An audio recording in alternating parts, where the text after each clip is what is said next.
Welcome to Guide Guru. We hope this video helps. You start by shutting off the grill and removing the grates.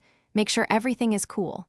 Once done, sprinkle baking soda over rusty spots and spray white vinegar to fizz and lift corrosion. Use a stiff wire brush to loosen scale, working with the grain of the stainless steel to avoid scratches. Rinse periodically to check progress. Make sure to wear gloves and eye protection because debris and acid reaction can splash. This first pass removes surface rust and exposes tougher spots for deeper treatment. Once the surface rust is down, mix a paste of baking soda and water and apply it to stubborn patches. Let it sit 5 to 10 minutes so it penetrates. Then use a nylon pad or very fine 0000 steel wool and rub gently with the grain.